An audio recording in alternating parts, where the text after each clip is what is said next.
Right, continuing on with the grand tour of the sports hall. I'm now with Ruben from PE2 Collectibles. What colour's the sky? Well, depends really on your take on it. Could be blue, it could be silver, I don't know. Bloody politicians. Right, and getting back.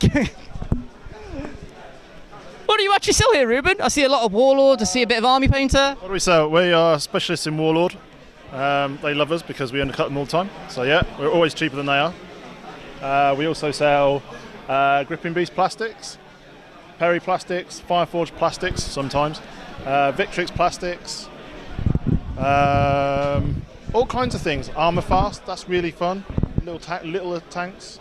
We've got early war miniatures, 20mm scale, World War II.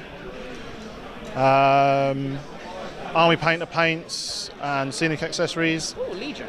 A little bit of Legion, and we've also got quite a lot of second-hand, which is mostly Warhammer 40,000 at the moment. So yeah, all kinds of things really. Ruben, everybody, we love Ruben. Shall we continue, sir? Thanks, Ruben. Over in the middle here, we've got a bolt action tournament. How far into this are they? They are... I can't tell from looking at that. This is a spreadsheet. Me and spreadsheets do not mix at all. Because we've got the main organiser of Barrage, Mark Sproston, and we've got KR Multicase, the primary sponsor of Barrage this year. Take the credit, man. Take the credit. Have I got to say something here, John? I don't want to eat the microphone, mate. It's okay from there. Yeah, no, it's great. Another good year. So we go from there, don't we? It's nice to see so many folk here today, again.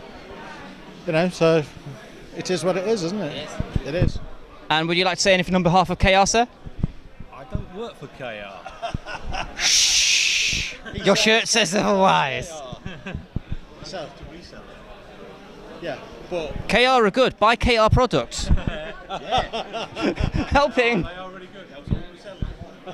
There you go. Shall we leave you two alone now? Because we did kind of interrupt. We'll leave you two. yeah, go away. Bye-bye. I've been told. Next door to KR, we've got Leslie's Bits Box. Say hello, Leslie. Hello. Sorry, I've got no banner and no proper T-shirt on today, so you'll have to excuse it. Well, what are you selling? Oh, Games Workshop, new boxed and second hand, and we get quite a lot of the second hand stuff, which veteran wargamers like to buy. Thank you for your time, Leslie. Moving swiftly on.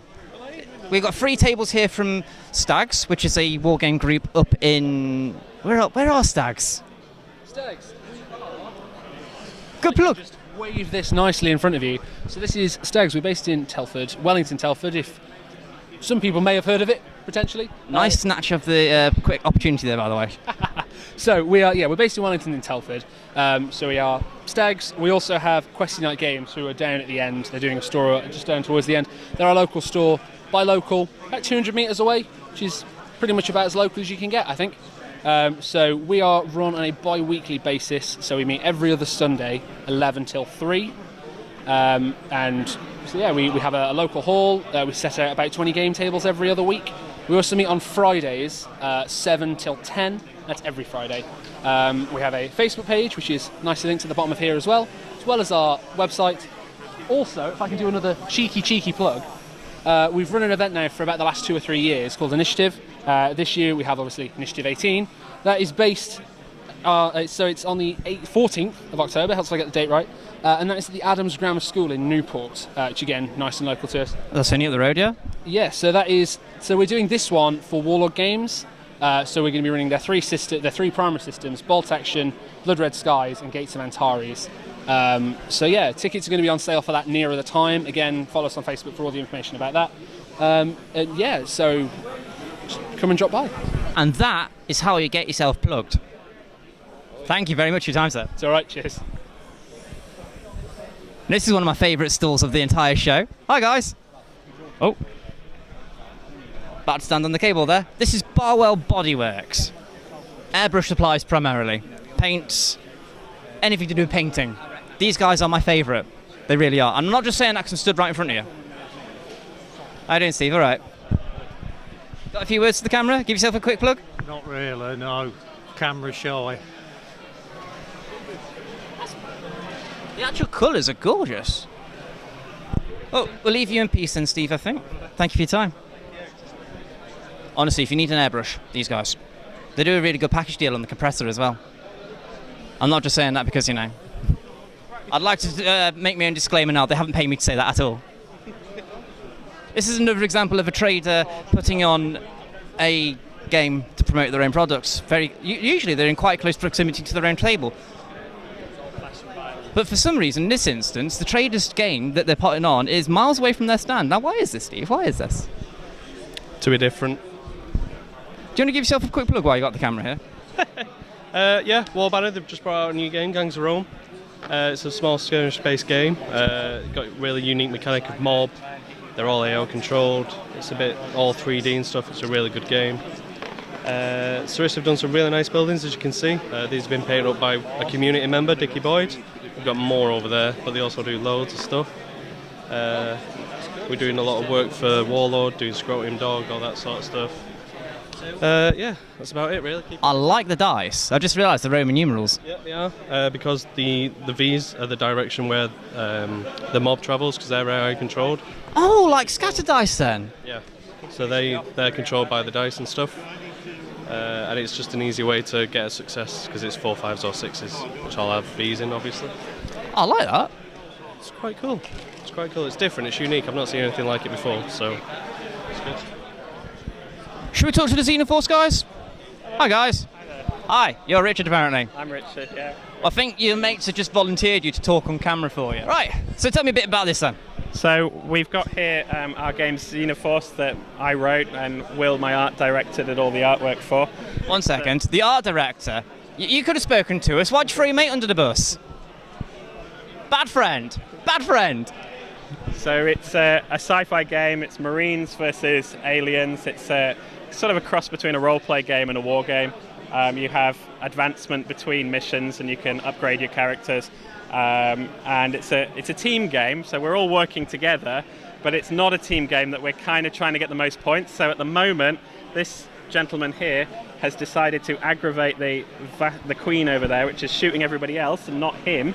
But he's okay with that because he gets all the points when he finally kills it, whereas we have to run away from it. So it's kind of a bit of a team game, but also a bit competitive, so it's both at the same time. I've also noticed it's rather an eclectic mix of miniatures here. I mean, I spot Tyranids, for example, and I'm sure there's some non-Games Workshop here mixing as well. What's the idea behind that then? So we've got Anvil Miniatures. They do these absolutely beautiful marine-like miniatures. They do a whole range of interchangeable sci-fi parts and such like. This is a Grendel model, I think, which is a bit like the APC from Aliens. You can use absolutely anything in the game. I've got rules that I've put for basically loads and loads of different types of monsters, so you can use any models that you just happen to have. But I like just buying miniatures that I like the look of rather than just buying one manufacturer. So the terrain is Pendragon. This is an old Action Man toy, as is that. This is some Afghan terrain. That thing there is a little desk toy that I've painted up, which spins around, which we've broken in this game, which is why we turned it off. So I agree. Well, I personally think it's a really good game. Obviously, I wrote it. I wouldn't have spent so much time on it if I didn't. And everybody who plays it seems to really enjoy themselves. And I think the best things about it are the fact that you advance your guys between missions, and that makes it different to all other games, that most other war games that you play in a place like this. You advance your guys between missions and you're working together with your allies, but you're also trying to vie for the most points, so you're also in competition with them, and that semi-competitive nature makes it really fun as you mess up your friends by abandoning them to a horde of aliens while you go and steal the points. Bad friend. Yeah. So the missions are very much scenario based. The idea is to get a story. It's not just to kill the aliens. We had to download the data core from there and steal the stem cell sample from there, and then bring them back to the APCs. And the aliens are kind of getting in your way, and that's the objective of the game, is to always have a mission-driven, scenario-driven game. Excellent. Well, I think I'm going to leave it at that then, sir. Thank you very much for your time. Enjoy the rest of your day. This is AJ. Hi. He's part of the Stafford Library Club. We're right next to their table right now. AJ, tell me about this table. Point it in my face.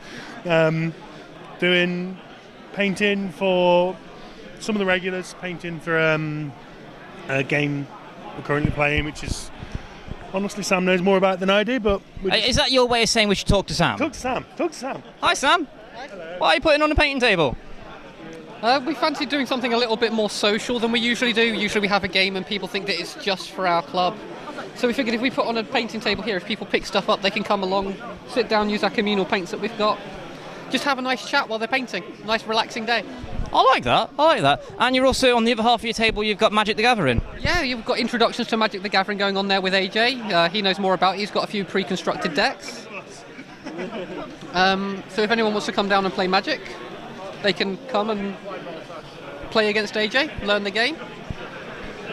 How's that bus, AJ? Tell us about Magic the Gathering. It's a great little card game. The basic decks, fresh off the shelves, are always decent to buy because they give you a good introduction to the game.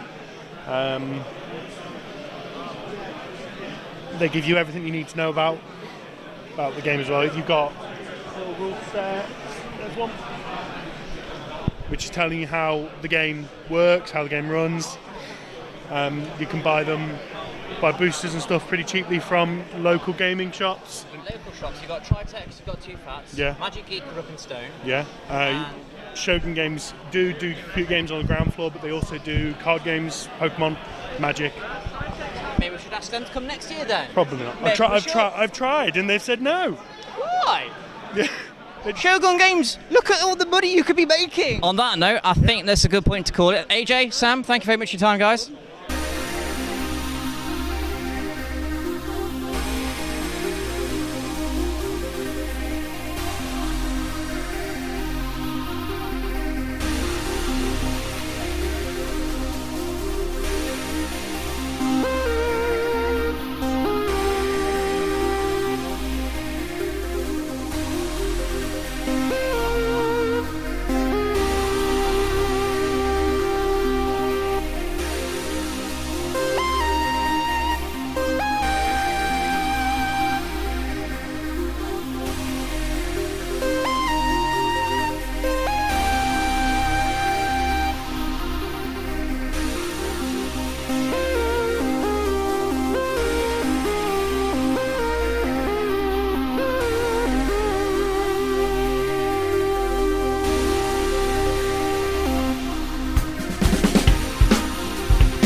Cheese flavoured sweet, everybody.